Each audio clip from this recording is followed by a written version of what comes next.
persepsi tentang politisi itu kurang baik lah di publik. Kalau udah jadi politisi itu meskipun kita nggak ngapa-ngapain, pandangannya itu sudah agak berbeda. Pak Johan, ini mau tanya nih Pak. Pak Johan masih sepakat kalau kampanye itu mahal Pak? Biaya kampanye itu mahal? Mahal. Mahal. Kampanye itu mahal. Tapi gini, Merasakan ya waktu Iya, merasakan.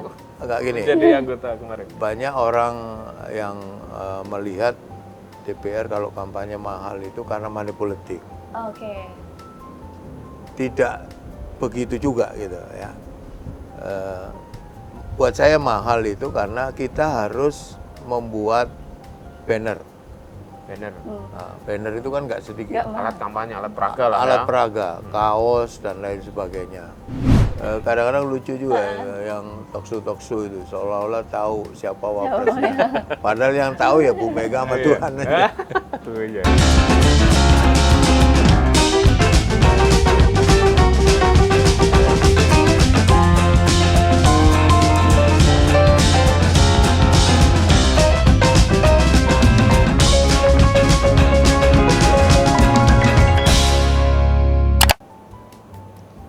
Halo Sobat Bisnis, berjumpa kembali bersama Ngeklik, obrolan politik yang menggelitik bersama saya Ririn Oktaviani. Saya Stefanus Arif Setiaji. Dan siang hari ini kita sedang menyambangi ruangan Pak Johan Budi, Johan Budi, anggota tokoh DPR RI Komisi ketiga. Komisi 3. Komisi 3, ketiga. Pak Johan Nggak Budi, apa kabar? Baik, alhamdulillah. Tokoh yang tidak asing, Tokoh sangat akrab. Pokoknya. Pernah jadi Juru bicara Komisi Pemberantasan Korupsi, jadi pimpinan KPK juga, Ya. Kemudian Terus. juru bicara kepresidenan juru bicara Presiden Joko Widodo, dan langsung meniti karir di jalur politik. masuk ke jadi anggota DPR. Pak, ini kan jadi anggota DPR, mendaftar sekali langsung masuk gitu kan Pak. Nah gimana nih Pak, kesan dan pesannya selama hampir satu periode? Kalau kita, enakan mana nih Pak? Ya gini, sebenarnya gini, awal mula saya masuk di partai itu ditawarin dulu. Oh, oke. Jadi, Oh gitu. ya ketika selesai di KPK, saya mengundurkan diri ya dari KPK ya, setelah running pimpinan ditolak waktu itu sama DPR. Kemudian saya mundur, nggak lama dipanggil Pak Presiden Jokowi untuk diminta mendampingi beliau dalam kaitan dengan tugas-tugas komunikasi lah, kira-kira gitu. Saya diangkat jadi staf khusus bidang komunikasi yang tugasnya ya lebih pada juru bicara kepresidenan, kira-kira gitu. Nah setelah di sana di akhir-akhir pemerintahan Pak Presiden Jokowi yang pertama, periode yang pertama, saya ditawarin masuk partai untuk nyalek waktu itu oleh teman-teman yang ada di PDI. Kan kabinet itu ada yang juga dari PDI kan. Kemudian saya nyalek dan kemudian ditaruh di Dapil Jawa Timur 7. Trenggalek, Pacitan, Magetan, Ponorogo dan Ngawi ya. Iya. Waktu itu saya kan nggak ngerti ya gimana cara kampanye, gimana itu nggak ngerti.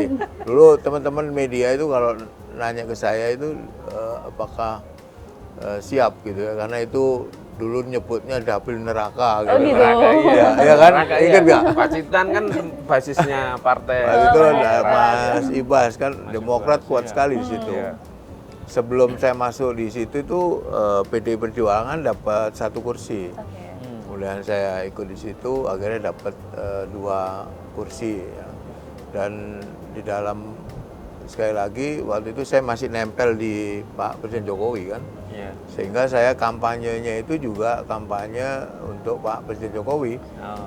Bahkan waktu itu saya kelilingnya tidak hanya di daerah pemilihan, tetapi juga saya keliling di tempat-tempat yang lain. Saya dulu kan juru bicara TKN ya. Juru bicara Kampanye di nasional. Tim kampanye nasional 01 ya. Sehingga saya ikut berkeliling juga. Nah, awal-awal saya juga tidak tidak membayangkan akan jadi ya, karena itu tadi sebelum itu kan saya mendengar bahwa itu biaya mahal dan lain sebagainya gitu kan.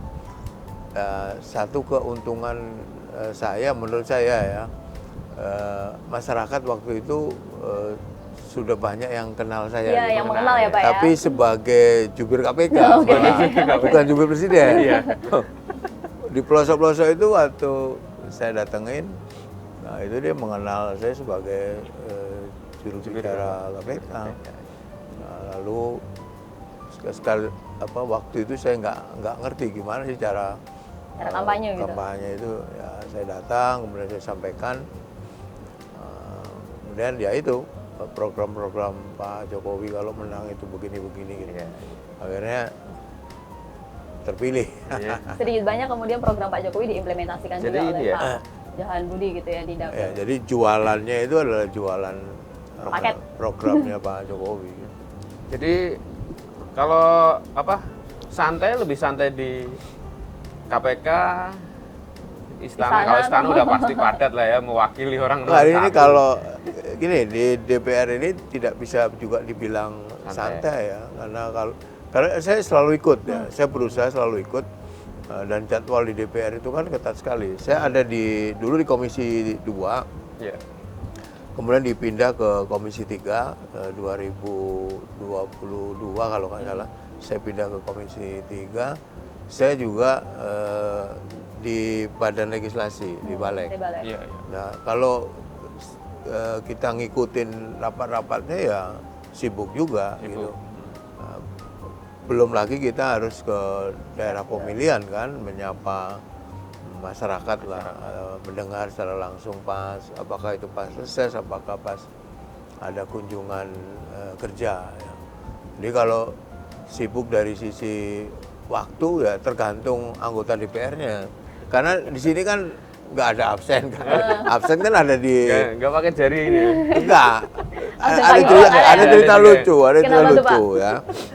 Saya kan sebelumnya bekerja di KPK itu ada absen. Sebelum di KPK saya di media kan. Itu juga meskipun tapi tetap ada rekod absen. Di KPK kalau seandainya preskonnya malam ya sampai malam ya Pak ya. Malam. Nah di DPR ini pertama kali saya datang, saya tanya ke Pamdal ya, pengamanan dalamnya DPR. Ini tempat absennya di mana gitu. Kan pakai fingerprint ya, dulu di KPK pakai fingerprint. Fingerprintnya di mana gitu. Mereka ketawa, nggak ada Pak, ini absen. Saya selalu pagi tuh datang, jam 8 itu sudah hadir, karena saya udah kebiasaan itu, karena rumah saya jauh, ya, takut macet juga. Takut telat juga ya? Takut telat juga, ternyata nggak begitu. jadi absen tuh ada ketika kita rapat. Iya. Nah, gitulah. Tapi tadi belum dijawab nih Pak, enakan di mana Pak? Enakan di KPK, kalau istana, ini atau di DPR? Saya merasa bahwa saya quote-unquote banyak gunanya itu ketika ada bukan berarti di sini nggak berguna ya, lebih banyak berguna gitu ketika saya menjadi juru bicara KPK. Nah, jadi ya itu tadi merasa ada yang lebih lah, kerja-kerja yang saya lebih ada kelihatan hasilnya itu. Kalau di DPR kan kita rapat. Waktu itu memang ini ya, kalau nggak salah kan, ya boleh dibilang Pak Johan Budi ini karena mungkin dulu kan KPK termasuk yang belum banyak juru bicara juga pada waktu itu, mungkin malah pertama baru Pak Johan Budi ya. Nggak, saya pertama. Iya kan? Saya pegawai pertama juga ketika KPK berdiri, rekrut dari luar. Nah, saya melamar waktu itu. Jadi saya ini angkatan pertama yang direkrut di KPK melalui seleksi. Iya, seleksi Indonesia memanggil. Nah, Indonesia memanggil. IM1 ya. KPK itu secara legal, secara undang-undang kan berdirinya itu Desember 2003 ya undang-undangnya. Kemudian 2003 dipilih Desember, kemudian 2004 Masuklah 5 pimpinan itu dengan perangkat yang belum ada apa-apanya. Ya. Baru 2005 saya masuk. Saya direkrut dari seleksi yang dilakukan oleh KPK. Iya. Pak Johan, ini mau tanya nih Pak. Pak Johan masih sepakat kalau kampanye itu mahal Pak? Biaya kampanye itu mahal? Mahal. Mahal. Kampanye itu mahal. Tapi gini, Merasakan ya waktu Iya, merasakan. agak gini. jadi anggota kemarin. Banyak orang yang melihat DPR kalau kampanye mahal itu karena manipulatif. Oke. Tidak begitu juga gitu ya. Buat saya mahal itu karena kita harus membuat banner. Nah, banner itu kan nggak sedikit. Nggak mahal. Alat kampanye, alat peraga lah Alat ya. peraga, kaos dan lain sebagainya.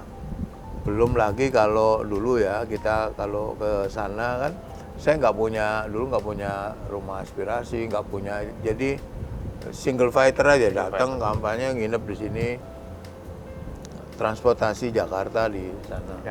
Yang saya laporkan ke KPU waktu itu transportasi saja sudah di atas 100 juta waktu yang 2019.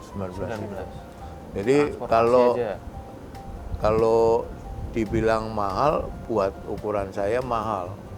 Dulu kampanyenya enggak 75 hari Pak, dulu kan 6 bulan kalau nggak salah. Iya. Panjang ya Pak ya? Panjang gitu loh.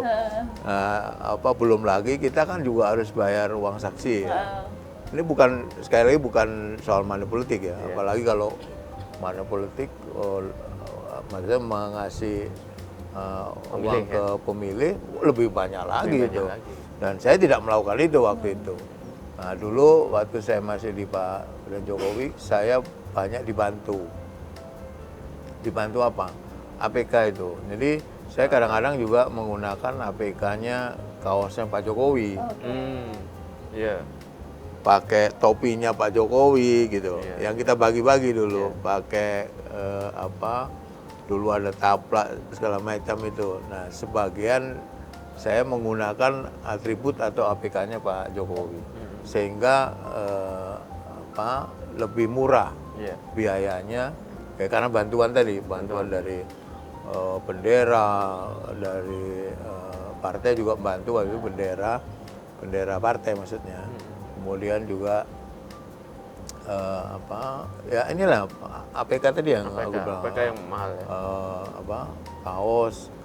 Dulu ada taplak meja juga ada itu. Belum kalau ini ya, misalnya warga minta jalan dialusin.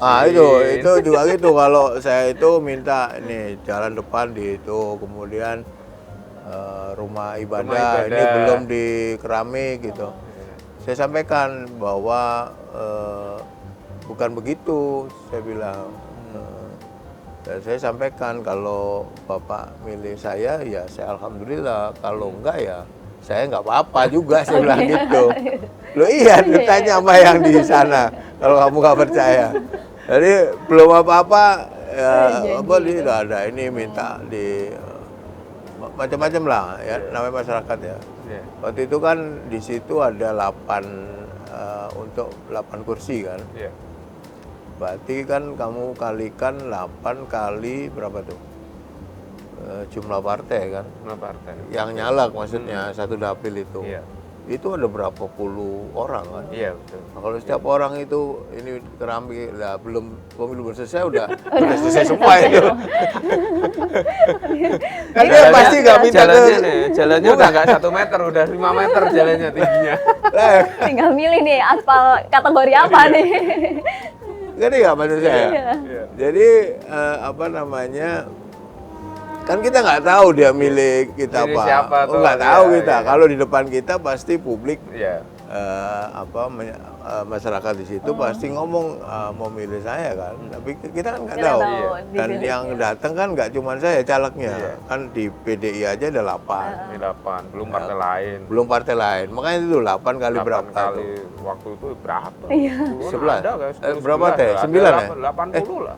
Hampir 80 untuk satu. Hampir 80-an. Dulu kan ada partai-partai yang nggak masuk di DPR kan? Pak, tapi ini katanya tadi dapilnya adalah dapil neraka. Nah, Tapi itu sebutan teman-teman iya, media. iya. Tapi kan Saya sih merasa nggak ada dapil nggak ada neraka ya, Pak, ya? dapil surga. dapil surga. Nggak ada, Surga ya suara. tetap aja. Iya. Ya, tetap aja sama aja Ya. dapil. Sekarang dapilnya tetap sama. Ya, saya sama. Tapi, Kalau dulu saya nomor urut 1, sekarang jadi nomor urut 2. Nomor dua. Nah, tapi juga petahana-petahana lainnya juga masih di dapil itu. Gimana nih Pak strategi untuk 2024? Ya, saya Tapi dengan tadi catatan dengan tidak menggunakan uang gitu. Gimana nih?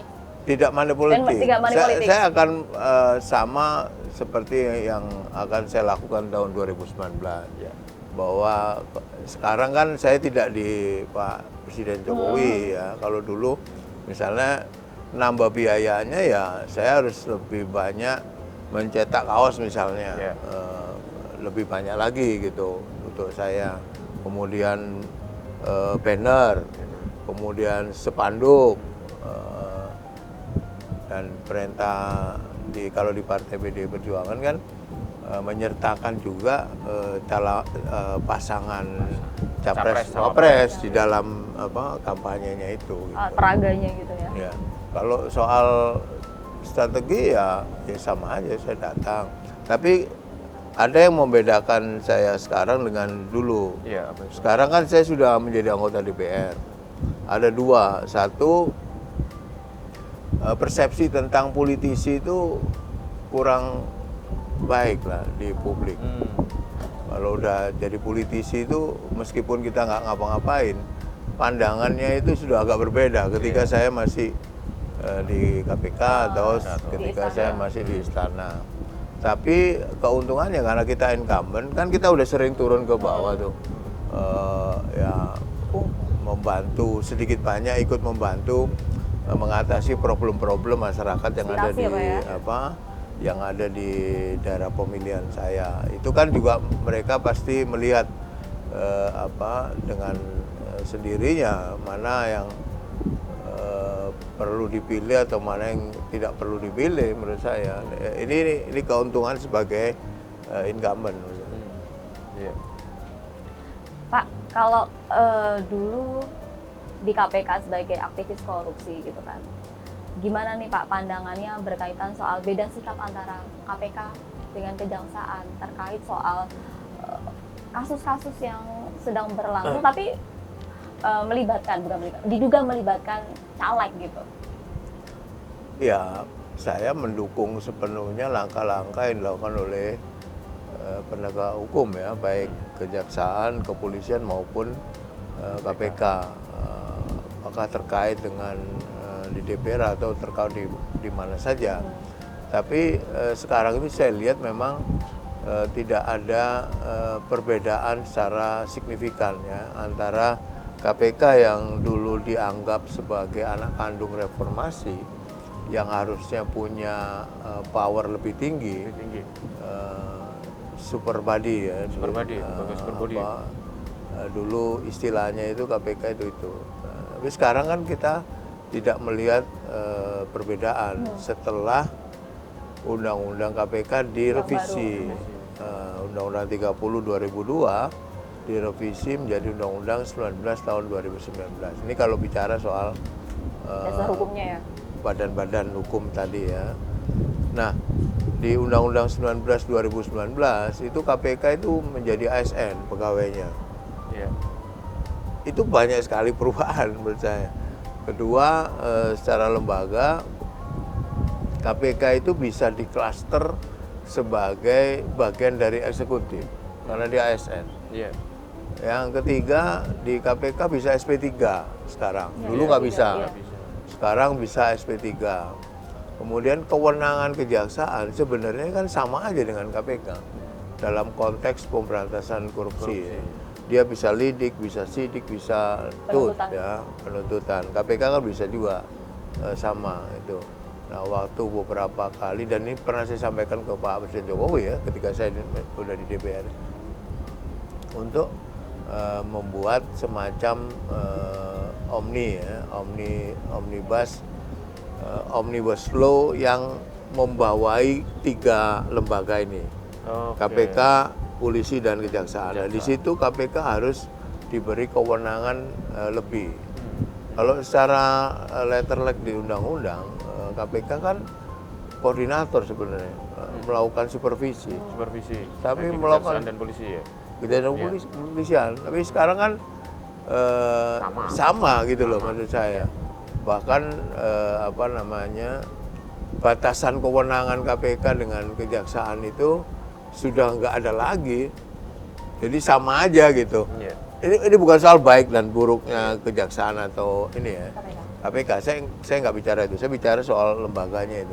Jadi yang tadi SP3, ASN, ada beberapa pasal ya waktu itu yang saya sampaikan juga di dalam rapat dengan KPK, dengan Kumham. Saya pernah usulkan itu ke Kumham untuk merevisi undang-undang itu. Tapi tujuannya adalah untuk menjadikan KPK yang anak kandung reformasi itu kembali menjadi sumber padi. Kalau sekarang kan persepsi publik relatif kayak KPK itu sudah tidak lagi sekuat dulu gitu. Kalau Pak Johan Budi lihatnya gimana? Ya ini karena ini ya bukan KPK melemah tapi secara lembaga ya. Ya. Tapi kejaksaan yang sekarang Menguat. naiknya luar biasa. Kita bicara persepsi kan. Ya.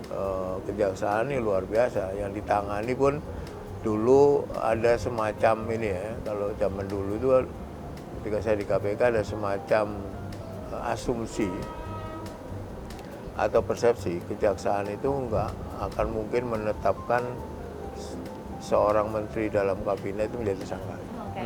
Karena dia kan di bawah presiden. Presiden. Tapi kan nggak begitu. Iya. Sebenarnya kan sama aja, dia harus independen juga meskipun dia di bawah presiden. Nah, sekarang kan ditunjukkan oleh kejaksaan, menteri pun jadi tersangka. Iya. Iya. Nggak ada batasan itu lagi gitu. Sehingga kan naik kan. Dalam sejarah itu kejaksaan nggak pernah lebih tinggi dari KPK kan Iya. dulu. Iya. Dukungan publik ya, Iya. kepercayaan publik. Sekarang kejaksaan lebih tinggi. Iya. Bahkan kalau saya ingat dulu bahkan sampai gini, kalau KPK sudah menetapkan seorang menjadi tersangka itu sebenarnya udah TSK gitu, udah nggak bisa untuk dia mau apalah istilahnya berkelit lagi udah nggak bisa kayak. Nggak bisa karena nggak bisa SP3 dulu. Jadi menetapkan tersangka harus benar-benar firm. Iya. Sekarang kan KPK bisa SP3. Gitu ya. Jadi orang jadi tersangka bisa di SP3. Dan masih bisa di Kan sama aja gitu maksud saya. pra-peradilan ya.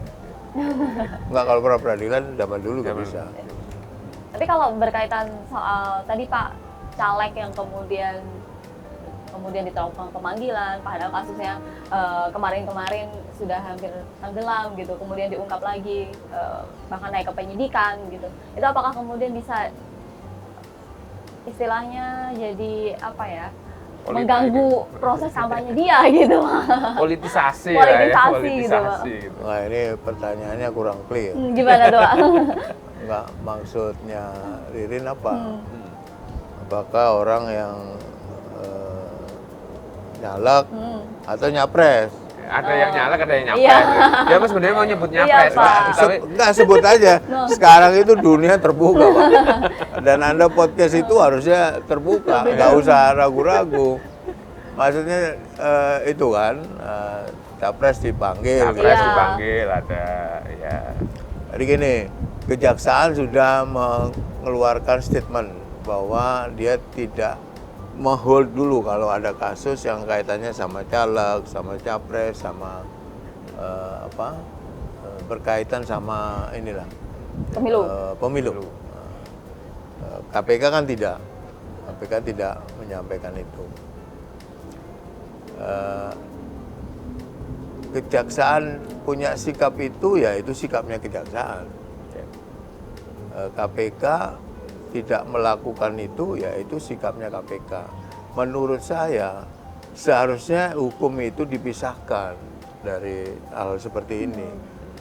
Ya kalau mau capres kayak mau siapapun ya, kalau memang ada buktinya kuat ya diusut.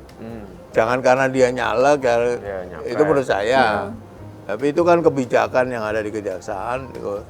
KPK. Sehingga itu justru yang disebut independensi penegakan hukum. Jadi tidak dipengaruhi oleh apapun, asal memang benar-benar buktinya ada gitu. Kalau buktinya nggak ada diada-adain, itu bisa menjurus pada ada upaya politisasi gitu misalnya. Tapi sebaiknya penegak hukum itu tidak lagi melihat apakah mau pemilu, apakah mau ya diusut aja. Kalau ada buktinya. Tapi ya jangan mengada-ada gitu. Jangan karena kekhawatiran kejaksaan itu kan karena si A sama B ini nggak suka, si B dilaporin, gitu kan maksudnya. Tapi kan tidak dihentikan juga, tapi sama dia di hold.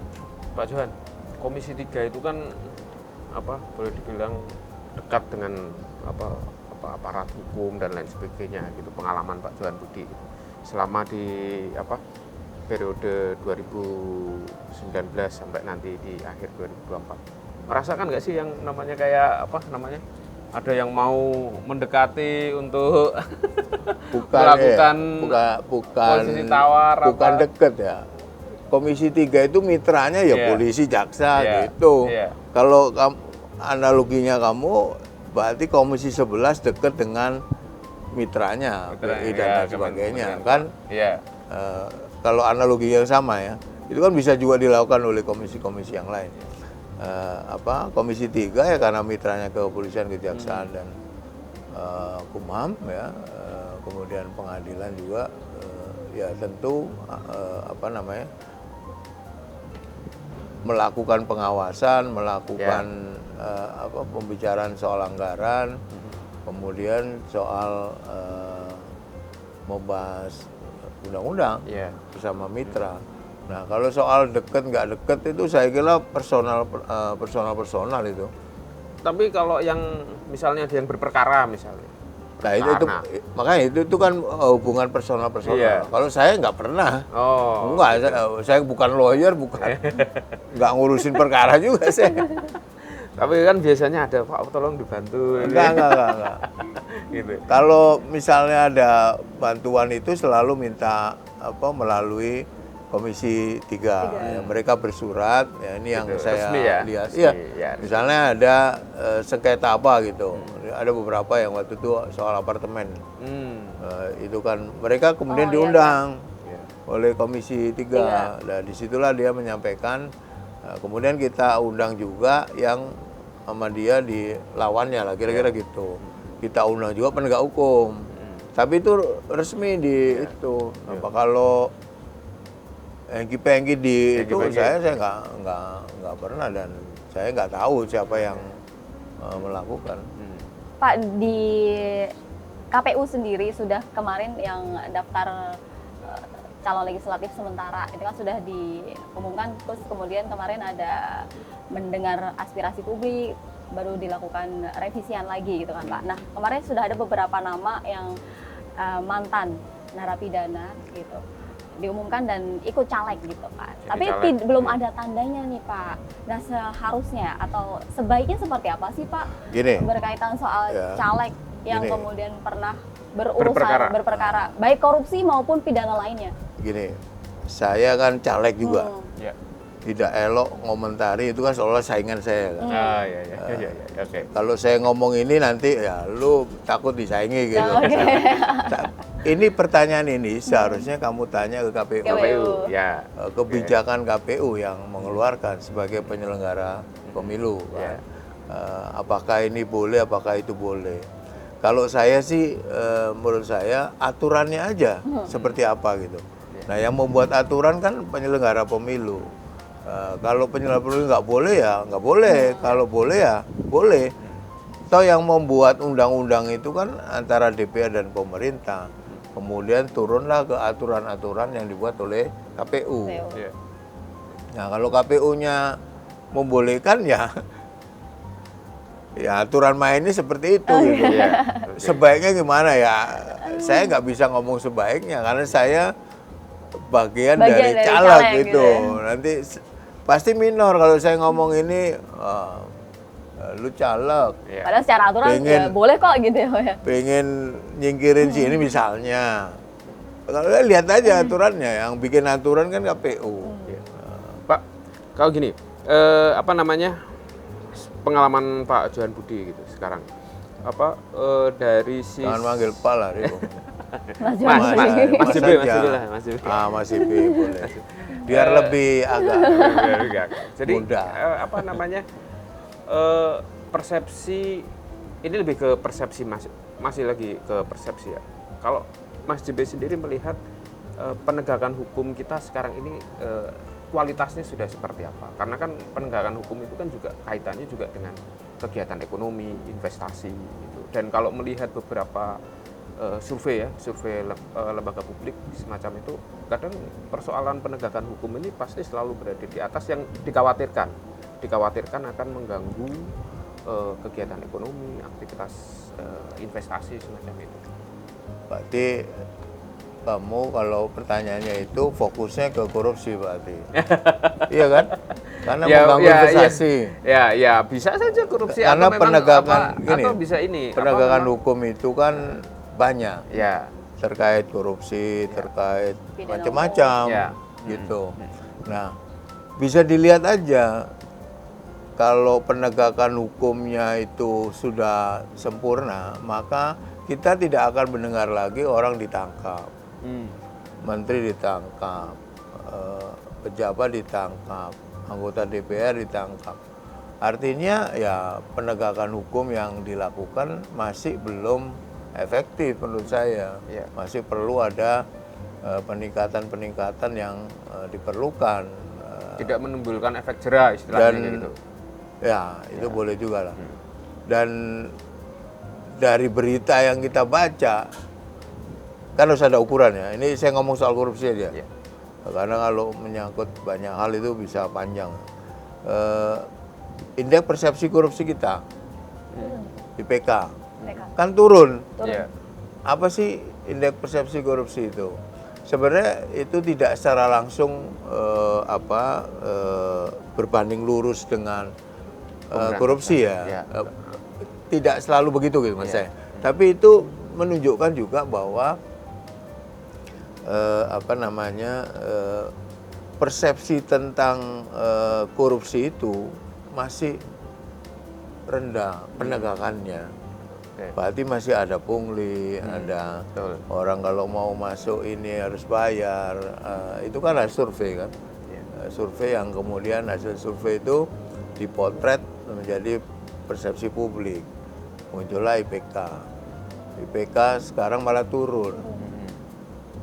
Tanggung jawab siapa? Saya nggak setuju kalau itu tanggung jawab itu diarahkan hanya ke KPK. Kasihan KPK. Ya. Karena IPK itu depend on nggak hanya KPK, tapi juga penegak hukum yang lain, hukum lain. birokrasi yang lain Termasuk juga. instansi ya. Termasuk instansi. Karena yang diukur adalah itu tadi. Kalau Anda orang luar datang ke bandara dipungli nggak? Ya. Anda ngurus KTP dipungli nggak gitu. Nah, indeks persepsi yang rendah menunjukkan bahwa praktek-praktek itu masih terjadi gitu. Karena rendah, kecuali naik ya, naik berarti membaik. Kalau rendah kan berarti apa? Kian buruk. Kamu yang ngomong lah ya. Kian Pak, buruk. reformasi. Ngomong-ngomong reformasi birokrasi. Tantangan ke depan buat Pak Ganjar soal reformasi Loh, birokrasi. kenapa Pak Ganjar? Kok spesifik sekali Pak Ganjar? Dari PDIP. Oh, iya. Tentu. Ya gini kita belum. Saya Belum tentu loh, belum tentu Pak Ganjar juga ya. lah ya. Bukan yang jadi. Kalau kita ya Pak Ganjar lah, karena kader PDI. Iya. Gini masnya gini. Yang pertama saya tidak Spesifik. saya tidak tahu apa sih visi misinya Pak Ganjar itu. Ya.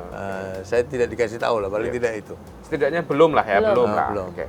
Kan wapresnya juga belum ada. Ya. Visi visinya seperti apa? Apakah birokrasi menjadi Salah satu bagian dari visi misi gitu ya. yang utama ya? Pertanyaanmu kan soal birokrasi kan. Yang kedua, birokrasi itu lebar dan panjang. Kalau kamu ngomong birokrasi itu kan tidak hanya pusat, tapi juga sampai daerah. Iya. Yang masing-masing punya rantai sendiri gitu. Misalnya kabupaten ya bupati, gimana Bupati, ininya iya. itu provinsi gubernur. Kalau kementerian juga Partainya gitu, juga kepala beda-beda. partainya juga begitu. Bupati ini, dari partai ini tentu bisa berbeda gitu. Jadi itu tidak bisa, dan itu juga tidak bisa diselesaikan hanya visi misi, Pak. Iya. Visi misi capres, siapapun capresnya. Iya. Tapi ngomong-ngomong tadi PDIP? PDIP sudah ada pergerakan. Nah, kalau PDI Perjuangan kan sudah menetapkan Mas Ganjar ya. Bu Megawati Soekarno Putri sudah memutuskan Pak Ganjar ya. Wakilnya siapa, Pak? Wapresnya ini yang saya tidak tahu.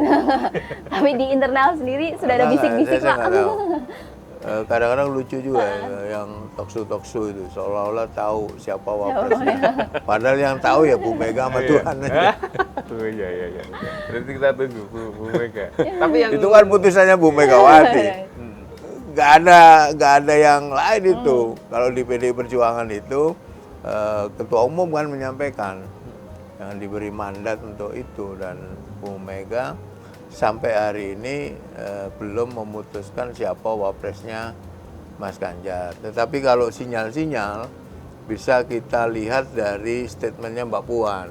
Oh ya, Mbak kemarin Puan. Mbak Puan. Mbak Puan kan statement lah, Mbak Puan ini kan anaknya Bu Mega. Iya. Dan ditunjuk oleh Bu Mega sebagai ketua pemenangan menyeluruh ya waktu deklarasi Mas Ganjar. Iya. Iya. Nah, kalau dari statementnya Mbak Puan kan 34. kemarin terakhir Mas AHY sama Pak Pak Ridwan Ridwan Kamil. Pak Kang Emil udah nggak Tereliminasi. mungkin. Sudah Udah karena tutup gerbang, udah tutup karena gerbang. Demokrat gabung dengan Pak Prabowo. ini Mbak Puan Iya, ya. iya. Saya itu kan nggak di DPP, saya kan hanya di sini kan. DPR. Kader remah-remah rengginang lah. Itu. Marah-marah. Apa? Nah, yang menguat itu Pak Mahfud MD. Pak Mahfud MD. Pak MD. Ada nama ini yang saya dengar ya. Sekali lagi yang memutuskan kan Bu Megawati. Oke. Nanti bisa juga nama yang tidak pernah muncul bisa muncul juga. Oke. Last minute ya. Kayak 2019 dong, Pak. Nama siapa? Pak Andika, mantan Andika, Panglima mantan Panglima TNI. TNI. Itu Oh juga iya, kemarin masuk. itu juga jadi diskusi juga nama-nama itu. Sebelumnya kan Ridwan Kamil, AHY itu termasuk Caimin waktu itu juga Caimin, disebut ya. potensi untuk jadi wakilnya Mas Ganjar. Tapi sekarang kan udah semakin mengerucut ya Caimin sudah sama Mas Anies, kemudian Pak Prabowo belum ya? Belum diumumkan ya? Belum. Pak Prabowo belum diumumkan, PDI Nunggu Perjuangan PDI belum. kayaknya. Oh, termasuk kemarin Mbak Puan nyebut juga sebelumnya Mas Gibran.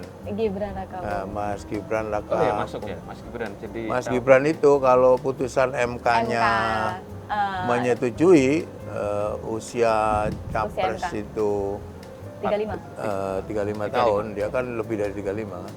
Itu memungkinkan juga. Ini sekali lagi kata Mbak Puan. ya. Ini kata Mbak Puan yang memutuskan Bu Megawati. Pak Erick Jadi, Thohir. Erick Thohir Kemarin pernah. masuk ya, Pak Erick Thohir, Pak Erick Thohir kan Sandiaga dibawa sama Uno. PAN. PAN kan gabung sama Pak Oh, Prabowo. berarti sudah. Enggak, ini saya nggak tahu Oh, itu iya, kalau iya. ini kan koalisi ini kan loncat-loncat. Loncat koalisi. Ini menurut saya apakah sudah fix? Belum fix. Belum fix. Termasuk Mas Anies sama Caimin udah fix. Belum Menurut fix. saya belum. Oh gitu, sebelum Oh, menurut saya sebelum ini omongan daftar. saya deh. Sebelum Percaya. daftar KPU ya, Pak, ya? Sebelum KPU sebelum daftar ke KPU. sebelum Ya, daftar tapi ke kan KPU. semua ngomong bahwa yang akan daftar pertama ya itu sah-sah saja. Kalau politik nggak ada konsekuensinya kan. Iya, iya. Besok berubah mau dihukum, siapa yang hukum? Iya kan, Tiba-tiba besok- ini pertama kali ngomong, kami sudah firm sama ini sejak lama, udah kita akan ini. Ada Loncat. juga ngomong, kita solid meskipun ada begini, begitu kita solid.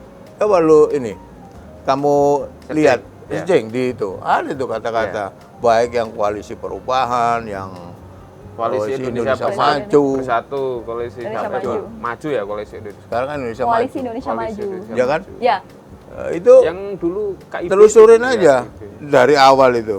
Kan berubah-ubah itu. masih yang menyesuaikan gitu ya Pak ya sana Loh iya tergantung itu day by day menurut saya, bukan lagi mingguan. Day by day bisa.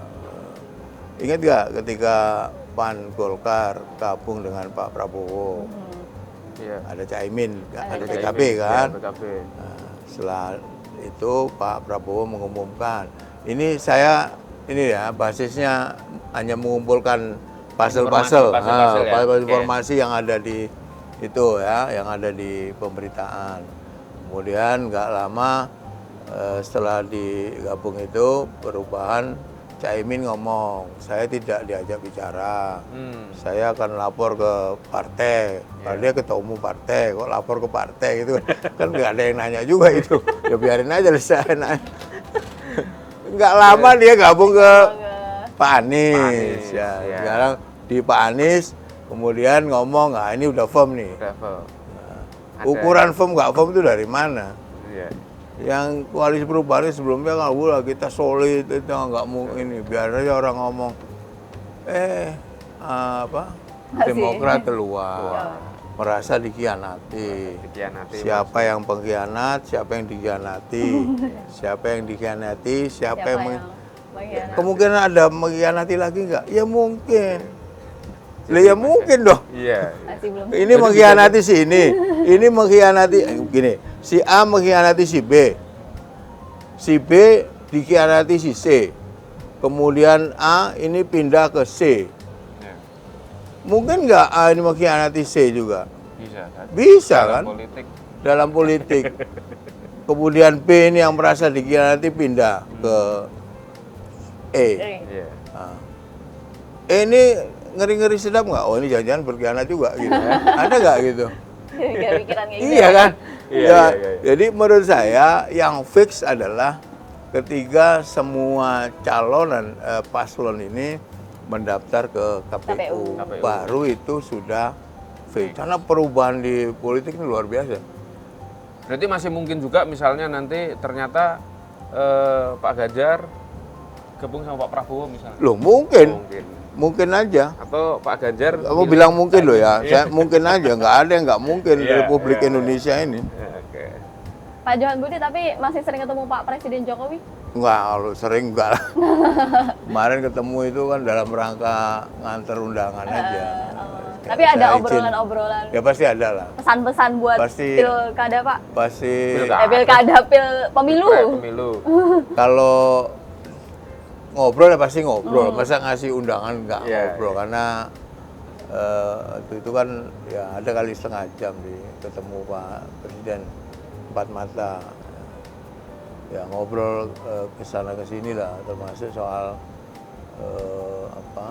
dia nanya, saya menjawab, saya nanya, beliau menjawab. Tanya jawab nih. Iya iya. Tapi sekarang kalau melihat istana tanpa juru bicara, Ini saya agak punya pendapat lain ya. Karena dulu saya di istana, jadi saya melihatnya tidak dari atas kan, karena saya bagian dari juru bicara Pak Presiden. Tapi begitu saya di luar, sebenarnya Pak Presiden Jokowi itu komunikator yang baik baik ya. untuk dirinya sendiri ya. Itu dia lebih jago daripada pakar-pakar humas profesional menurut saya. Iya. Tapi untuk dirinya sendiri itu dia nggak perlu jubir menurut saya, Oh, gitu. Pak Jokowi itu, karena dia bisa menyampaikan apa yang dia inginkan. Jadi jubir itu kan tidak boleh mewakili dirinya. Jubir itu kan harus mewakili yang dijubiri kan. Iya. Kalau aneh juga ada jubir yang kemudian merasa bahwa dia perlu eksis sendiri, salah itu. Iya. Nah, Jadi dulu waktu Pak JB mau menyampaikan sesuatu pasti saya untuk yang penting-penting ya, untuk yang penting-penting kayak misalnya revisi Undang-Undang KPK dulu sebelum yang berhasil kan 2019. Iya.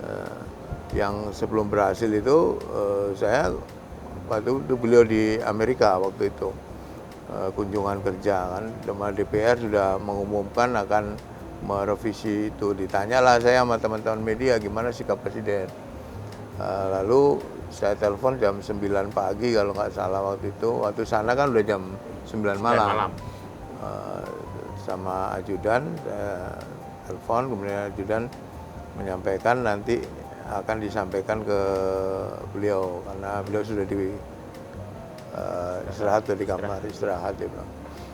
Oh, ya udah, saya tunggu kan, nggak lama ajudannya nelpon saya, Pak Johan, Presiden berkenan bicara.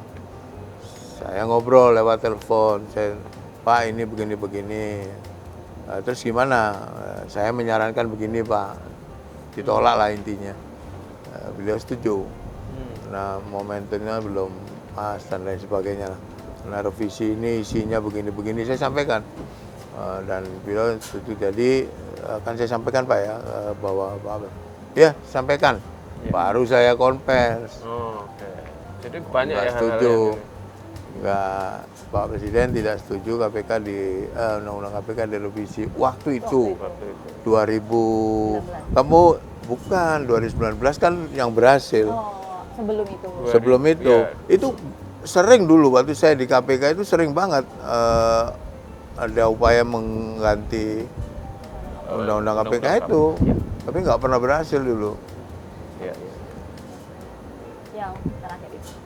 Oke, terima kasih sekali Pak Johan atas menutup perbincangannya dengan sedikit kisi-kisi apa yang pernah dilakukan di istana.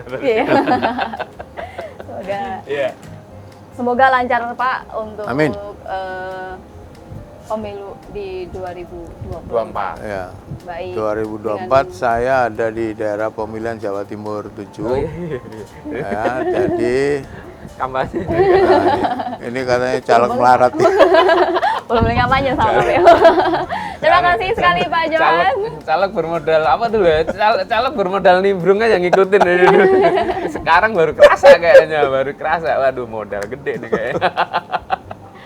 Makasih sekali Pak Johan. Terima kasih sekali Mas Johan Budi. Kita akan kembali lagi di Ngeklik berikutnya. Sampai jumpa di episode Ngeklik berikutnya. Ngeklik berikutnya.